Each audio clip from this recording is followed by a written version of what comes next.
melawan putri Anda sendiri, itu gimana sih Pak proses persidangan sendiri? Baik ya, persidangan yang sudah terdaftar nomor 1208 seperti pernah diinformasikan tadi pihak pemohon dan termohon secara prinsipal tidak hadir. Yang hadirnya hanya kuasa pemohon. Oleh karena itu maka persidangan perkara tersebut ditunda untuk kepentingan memanggil kembali termohon, ya, dan akan dilanjutkan kembali hari Rabu tanggal 14 Mei 2025. Itu aja ya persidangan yang tadi sudah dilaksanakan karena memang para pihaknya tidak hadir.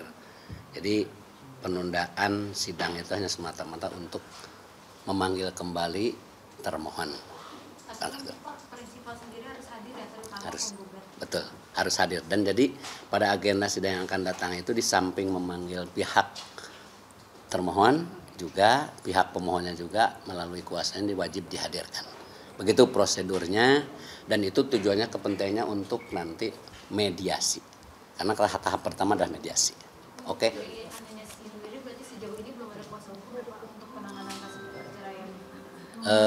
Di dalam aplikasi belum ada terdaftar gitu ya. Kalau seperti pemohon sendiri kan dari awal memang sudah pakai kuasa ya. Baik. Berikutnya. Oh, tidak ada penjelasan tidak hadir. Kalau panggilannya memang sudah sah ya. Panggilan sudah sah diterima oleh orang serumah gitu ya, seperti itu. Baik.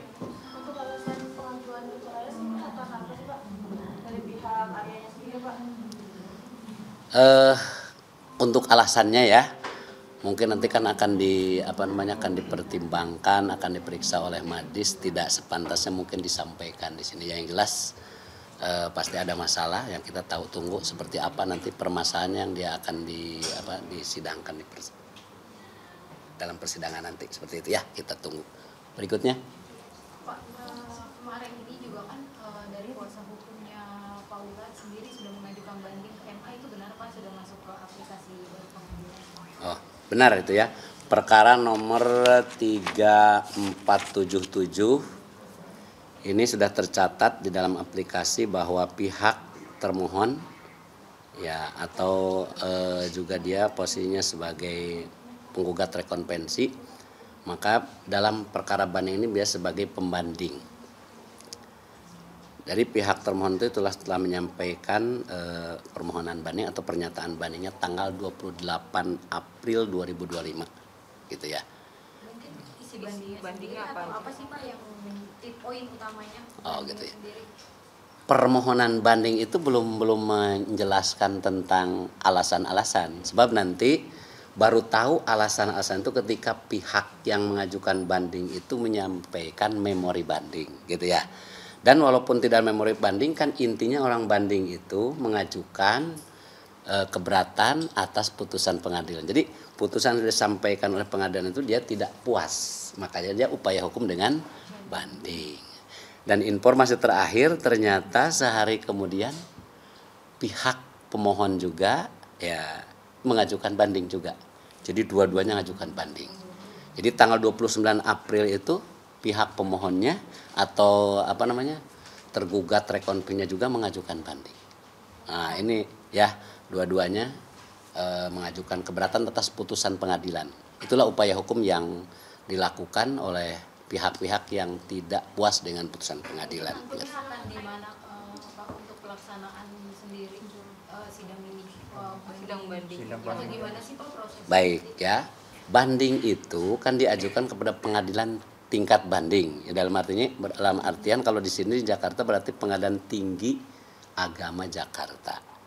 Nanti perkara itu akan diperiksa lagi, ya, bahwa pengadilan tingkat pertama dan tingkat banding itu adalah peradilan judek faksi, artinya memeriksa kembali, ya, memeriksa kembali dari A sampai Z itu diperiksa, nanti akan dinilai oleh putusan pengadilan tingkat pertama itu oleh pengadilan tingkat banding. Seperti itu prosesnya ya. Berarti nggak ada sidang lagi ya Pak di pengadilan tinggi itu? Ya sidang ya sidang di pengadilan tingkat banding itu ya, namanya memeriksa.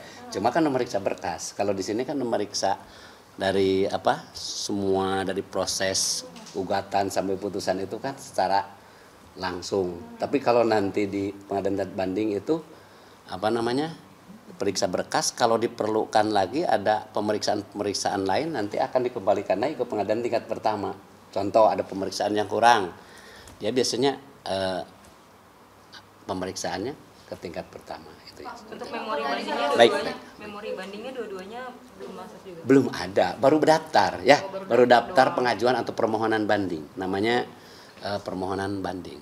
Ya. Tapi untuk penetapannya dari misalkan sekarang mengajukan sampai nanti adanya sidang dari PN sendiri itu berapa lama? Baik, ya itu ada prosedurnya.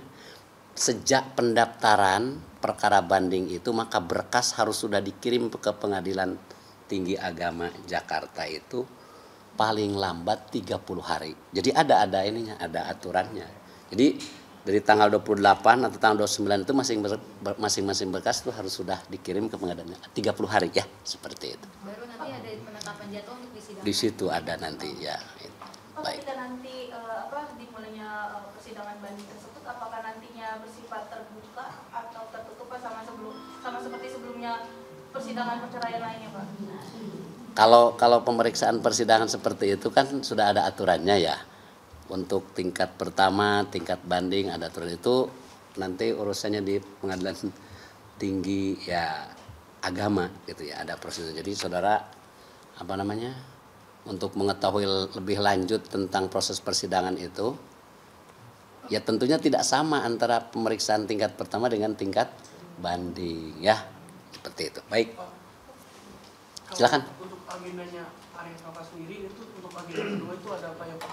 Dan nantinya apakah pihak keduanya harus tiba di sini Ya. atau bagaimana Pak?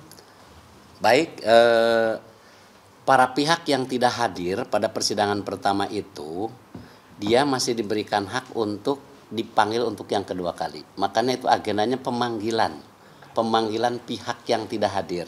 Tapi karena kebetulan juga pemohon prinsipal juga tidak hadir, maka pengadilan juga memerintahkan melalui kuasanya untuk dihadirkan. Menghadirkan prinsipal itu tujuannya untuk mediasi. Seandainya pihak termohon nanti hadir, nah dengan dihadirkan pihak pemohon prinsipal nanti kan prosesnya mediasi seperti itu. Jadi intinya memanggil karena ketidakhadiran, tetapi kalau mereka hadir nanti adalah pada tahapan persidangan pertama adalah mediasi, seperti itu. Pak, sedikit mohon maaf Pak, terkait dengan pihak Paula yang melapor ke Badan Pengawas MA, mungkin tanggapan Bapak sebagai selaku perwakilan dari pihak Pengadilan Agama Jakarta Selatan mungkin seperti apa Pak? Baik ya, kalau apa yang dilakukan oleh para pihak apapun bentuknya itu merupakan hak-hak individu ya. Tentunya undang-undang melindungi dan juga memberikan kebebasan. Kita lihat aja nanti ya perkembangan seperti apa, dan kalau kami istilahnya pengadilan ya namanya kita mengetahui bahwa semua warga negara mempunyai hak ya, itu sah-sah saja, silahkan aja ya. Dan itu mungkin tentu tidak perlu dikomentari lagi karena itu sudah menjadi ranahnya lembaga peradilan gitu ya. Di situ ada komisi yudisial, kemudian ada badan pengawas. Ya itu kita lihat aja nanti, pasti akan tahu bagaimana media juga apa hasilnya gitu ya. Dari PA-nya sendiri sudah menerima aturan mungkin dari Kapolanya atau seperti apa? Kenapa? Dari pihak PA-nya ada yang atau seperti apa? Baik, tidak ada, itu kan tidak ada secara ini kepada pihak yang bersangkutan, apalagi kepada lembaga, tidak ada, itu kan langsung mereka. Ya tidak ada hubungannya dengan, kalau pengadilan agama itu sudah menjatuhkan putusan sudah selesai, seperti itu ya. Apapun yang mereka lakukan itu sudah di luar jangkauan pengadilan, seperti itu ya. Oke. Kan pihak Paula tidak menerima dikatakan sebagai Iya, udah itu kan nanti akan dipelajari, akan ditilai lagi oleh pengadilan lebih tinggi gitu ya. Alasan-alasan seperti itu ya. Oke, cukup ya. Iya, sama-sama. Ya, baik. Ya. Maaf ya, ini hari ini padat sekali. Jadi terlambat.